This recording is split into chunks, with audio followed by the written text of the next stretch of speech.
invitée aujourd'hui, Chantal Cyr, directrice générale de l'Association du trouble primaire du langage de l'Est, mieux connue sous le nom de dysphasie. Bonjour Chantal. Bonjour. C'est la première fois que tu viens sur le plateau de Memento. Je veux que tu me parles de l'association. Qu'est-ce que c'est? Oui, l'association existe depuis bientôt 30 ans. On couvre tout le Bas-Saint-Laurent, de Matane jusqu'à la Pocatière, ainsi depuis peu, même la Gaspésie, qui est nouvellement notre nouveau point de service, si vous voulez, parce que la dysphasie touche beaucoup de monde, dont 9,5% de la population du Québec est atteinte du trouble primaire de langage. On parle de quoi, juste pour définir là, aux gens à la maison, qu'est-ce que c'est la dysphasie? Oui, la dysphasie, c'est un trouble de langage qui peut atteindre la sphère expressif et la sphère expressif et réceptif. Dans le fond, ce qu'on perçoit, c'est que dès le jeune âge, on voit que l'enfant a de la difficulté à prononcer certains mots et communiquer avec les gens qui le côtoient au quotidien. Alors à ce moment-là, les orthophonistes essaient de voir si c'est un retard de langage ou si ça s'avère un trouble. Parce qu'un trouble de dysphasie reste permanent. Ça ne se guérit pas. Puis le trouble permanent de la dysphasie est à différents degrés. On a des degrés légers, à modérés, à sévères. Alors c'est un combat de tous les jours pour un jeune qui vient d'apprendre qu'il est dysphasique à son quotidien, à avancer dans la vie comme tout le monde dans le fond. Et un trouble, tu dis que ça ne se guérit pas? Non, c'est vraiment, ça ne se guérit pas, c'est un handicap, c'est vraiment permanent. C'est sûr que la personne peut évoluer naturellement avec des besoins particuliers, des ressources. Il y a des façons d'apprendre un jeune dysphasique à avancer dans la vie. Ils sont très intelligents, ça ne touche pas l'intelligence. Ça n'a rien à voir. Ça n'a rien à voir avec l'intelligence, ils ont juste besoin d'outils différents.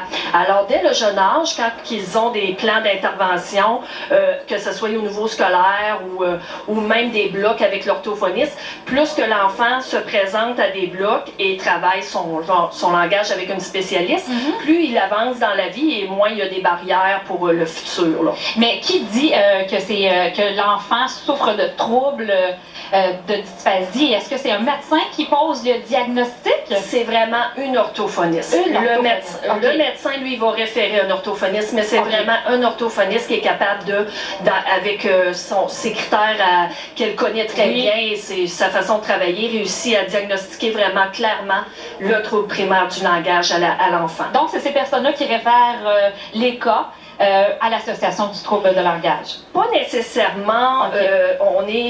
Oui, on est connu par ceux de l'interaction qui font les rapports d'orthophonistes et tout. C'est sûr que c'est un partenaire, mais je veux dire, dans le quotidien, on peut être référé par le CLSC, on peut être de bouche à oreille, on peut être référé par beaucoup de gens là, en particulier. On n'est pas nécessairement référé, ça peut être au niveau scolaire qui apprend que l'enfant est dysphasique en 3e année, puis qui parle de notre association, puis là, les parents viennent nous voir, puis participent vraiment aux ressources, puis à l'aide qu'on offre. Est-ce que vous offrez ce service-là seulement aux jeunes enfants ou aux adultes aussi? Non, justement, comme ça fait 30 ans qu'on existe, vous comprendrez que la génération qui était jeune, il y a 30 ans, sont rendus à l'âge adulte aujourd'hui. Et vous les suivez encore? On les suit encore, on a changé notre bataille face à ça, on les aide maintenant au niveau scolaire avancé, on les guide pour les entrevues,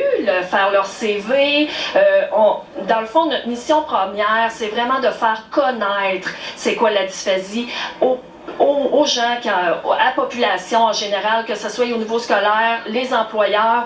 Nous, ce qu'on veut, c'est vraiment enlever les préjugés face à ça, parce qu'ils sont capables d'aller loin, ils sont capables de foncer, de travailler, puis de donner le meilleur de eux.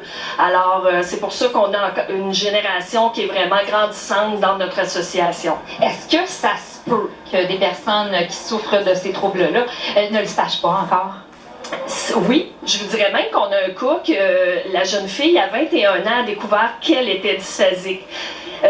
ce qui était triste là-dedans, c'est que toute son enfance, elle n'a pas eu les services qu'elle aurait dû. Alors, quand que... Ça peut être difficile à l'école, hein? Oui, c'était très difficile, puis, tu sais, bon, quand on ne sait pas le diagnostic, on ne sait pas trop comment, parce qu'ils sont très visuels, on ne peut pas lui apporter l'aide qu'ils ont besoin pour eux. Alors, c'est quelque chose, moi, j'ai encore été touchée de cette personne-là qui est venue, puis c'est sûr et certain qu'on a donné le maximum, un coup qu'elle a eu vraiment, là, elle a compris ce qu'elle avait, on était là parce qu'on a une éducatrice spécialisée qui travaille avec nous, Isabelle, qui est un amour, a été là pour lui expliquer vraiment ce qu'elle vivait, parce que c'était de l'inconnu, puis on lui a donné les outils nécessaires pour qu'elle puisse foncer, puis l'aider au niveau de l'emploi et tout. Là. Puis j'imagine qu'elle était contente d'avoir un diagnostic, de savoir enfin qu'est-ce qu'elle a. Donc, ça peut aider là, à poursuivre sa route hein, dans la vie. Oui, parce qu'après ça, on sait dans quel chemin qu'on prend, dans quoi qu'on travaille. Puis, tu sais, justement, là, au niveau scolaire, c'est très important d'avoir un plan d'intervention puis d'être suivi parce qu'ils sont capables. Ils ont juste besoin d'avoir plus de visuels, comme j'expliquais, plus de temps. C'est sûr que si on commence à expliquer des choses trop complexes ou des choses abstraites, pour le trouble du langage, c'est très difficile. Il faut vraiment être clair dans la communication qu'on a. Des fois, on pense que c'est facile de communiquer. Hein? On parle tous les deux, puis c'est un naturel. Mais pour eux, c'est vraiment pas du naturel. Puis j'explique souvent la différence de si on s'en va en Chine, là, on va aller au magasin s'acheter quelque chose. C'est sûr que la langue de la Chine, on la connaît pas. Hein? Ben, ils vivent ça au quotidien, eux. Tu sais, c'est comme permanent, là. C'est vraiment spécial. Mais avec du travail, là, ils vont loin, puis c'est des battants. Et là, tu dis que tu les suis pendant 30 ans, vu que ça fait 30 ans que l'association est née. Est-ce que ça veut dire que les personnes qui viennent vous voir vont être suivies tout au long de leur vie?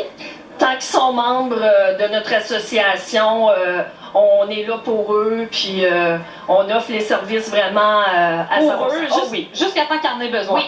Oui, plus besoin. Exactement, exactement. Mais quel genre de service que vous offrez là, à l'intérieur de l'association? Ben, c'est sûr, de prime abord, on a une ligne d'écoute, on accueille les gens, on a des documents, on a un centre documentaire virtuel aussi qui peut expliquer c'est quoi la dysphasie. On a beaucoup de matériel au bureau qu'on peut prêter pour justement emmener à l'employeur, etc. Ce qu'on fait beaucoup, c'est des activités familiales, naturellement, cabane à sucre, qu'on va dans prochainement. Là. On est quand même très actif au niveau des activités familiales. On offre des camps de jour pour nos jeunes dysphasiques au camp Vive la joie.